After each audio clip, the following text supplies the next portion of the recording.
तुम ये पोएम फिर रिवीजन कर लीजिएगा, देख लीजिए। ये लेमेंट, लेमेंट माने होता है दुख, विलाप। लेमेंट मीन्स दुख या विलाप। ये पोएम लिखी है किसने? पीवी शैली ने। पी का अर्थ क्या है इसमें? फुल फॉर्म पी का क्या है? परसीस। और बी का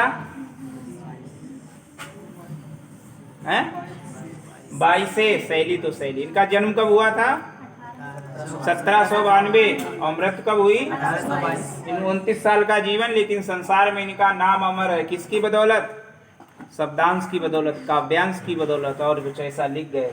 ये इंग्लैंड में पैदा तो हुए, लेकिन इंग्लैंड में पैदा होने के बावजूद ये फ्रांस की क्रांति से बहुत प्रभावित थे। क्यों प्रभावित थे? क्योंकि फ्रांस की क्रांति से प्रभावित होने का एक ही कारण था कि ये हिंसात्मक विचारों में कोई भी विश्वास नहीं रखते थे। इंग्लैंड में बहुत हिंसात्मक उन दिनों हलचल मची हुई थी, इसीलिए इन्होंने इंग्लैंड छोड़ दिया और इटली में जाके ये बसे। और इटली में ही इनकी मृत्यु हो गई, बहुत कम उम्र में, बहुत छोटी उम्र में इनकी मृत्यु हो गई तैरते हुए। और किस खाड़ी में तैर रहे थे ये? The Gulf of Spezia. The Gulf of Spezia में तैरते हुए 1822 में इनकी मृत्यु हो गई। ये कविता इनकी लास्ट पोएम बताई जाती है। ये कविता इनकी लास्ट पोएम बताई जाती है। और इन्होंने लिखा है, ओ वर्ल्ड, ओ लाइफ, ओ टाइम। वर्ल्ड माने और लाइफ मीन्स जीवन, और टाइम मीन्स समय। अब ये इनके विचार क्यों आया कि एक समय ऐसा था कि जवानी में इनको बहुत मतलब अच्छे मतलब कार्य करने का मौका मिलता, क्षमता ज़्यादा थी, कोई भी कार्य करते थे बहुत उत्साह के साथ में करते थे। लेकिन अब वही क्षमता इनकी जो है घट चुकी है। शरीर इनका बीमारी के कारण टूट गया।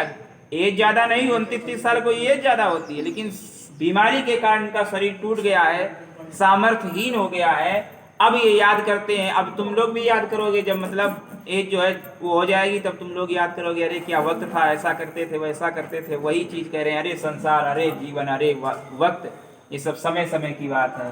आन whose last steps I climb. आन माने पर, हुज माने जिस जगह, स्टेप्स माने कदम, और लास्ट माने अंतिम, जिन अंतिम कदमों पर मैं आई क्लाइम माने चढ़ रहा हूँ। और चढ़ क्या रहा हूँ? ट्रेम्बलिंग करते हुए। ट्रेम्बलिंग मीन्स क्या होता है? मतलब जो सुनना चाहिए वो होना है दिमाग में घुसी। क्या है तुम लोग? ट्रेम्बलिंग मीन्स होता है कांपना। वो कांप रहे हैं चढ़ते हुए। और कहाँ कांप रहे हैं? At that where I had stood before. जहां मैं निडरता के साथ में स्टूड रहता था। स्टैंड का सेकेंड फॉर्म, थर्ड फॉर्म यहाँ पे यूज हुआ है क्योंकि हेड आया है। तो जहां पे मैं खड़ा रह चुका हूँ, मतलब जहां मैं खड़ा रहता था निडरता पूर्वक, वहां हमारे पैर जो है कांप रहे हैं। ये कैसा समय है, ये कैसा वक्त है, ये कैसा जीवन है। मतलब एक ही जीवन में इतनी विविधाएं और इतना बदलाव। और कह रहे हैं, when will return the glory of your prime. Your prime. अब देखो, मन पूछ रहा है आत्मा से कि तुम्हारा प्राइम, तुम्हारा जो जीवन जो है, मुख्य जीवन, उसका शान शौकत, ग्लोरी माने उसका सौंदर्य जो है, कब विल माने आएगा, रिटर्न माने लौट कर। कभी अपने आप कह रहा है, क्या वो अच्छे वाले दिन, क्या वो सौंदर्यता से भरे हुए दिन, शानदार जवानी के दिन क्या लौट के आएंगे? फिर अपने आप आंसर भी दे रहा है, नो मोर, नो मोर, ओ नेवर मोर। कभी भी वो दिन नहीं लौट के आएंगे, वो दिन तो अब हवा हो गए। अरे संसार, अरे वक्त लौट कर दोबारा नहीं आता। और कह रहा है, out of the day and night. मेरे जीवन में दिन और रात आउट हो गए, बाहर हो गए। मुझे पता ही नहीं चलता दिन और रात क्या होता है। हम तो दिन रात का कोई महत्व ही हमारे जीवन में नहीं रहा। क्यों?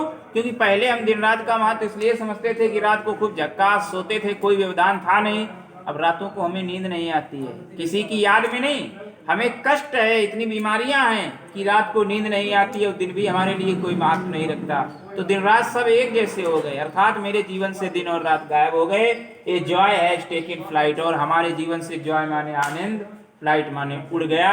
और fresh spring and summer and winter होर। और जो ये तरोताजगी वाली बसंत है, और जो ये समर है, जो ये ग्रीष्म ऋतु है, और विंटर, और जो ये शीतकालीन है, ये सभी हमको घूरते हैं, अर्थात हमें हमारे अनुकूल नहीं रहे।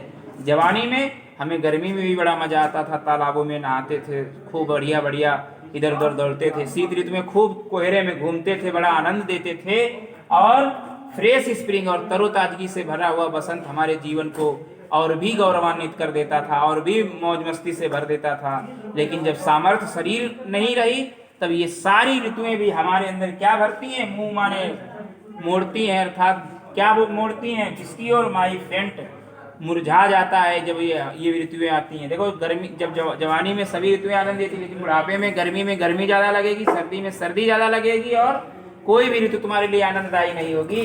कहता है कि ये सभी ऋतुएं हमें फेंट माने मुरझा देती हैं, हार्ट विद ग्रीफ, दुख के कारण ये मुरझा जाता है हमारा हृदय, अर्थात ये सारी ऋतुएं हमारे हृदय में दुख ही भरती हैं, बट विद डिलाइट, लेकिन प्रसन्नता के साथ नहीं आती हैं। अर्थात हमें कोई भी सुख ऋतुओं के बदलाव से नहीं होता, अब तो अपने कष्टों में ही गुजरा करते हैं। और नो मोर रोने, कभी भी प्रसन्नता देने वाला ये जो वक्त था हमारे जीवन में, ऋतुओं की प्रसन्नता हमें मिले, ऐसा दौर कभी भी नहीं आएगा। अरे नो मोर, कभी भी अधिक नहीं आएगा, अर्थात प्रसन्नता नहीं आएगी हमारे जीवन में। तो ये अंतिम पोएम है, बार बार ये पोएम से स्टेंजा जरूर आता है, ठीक है, इसको बार बार पढ़ो।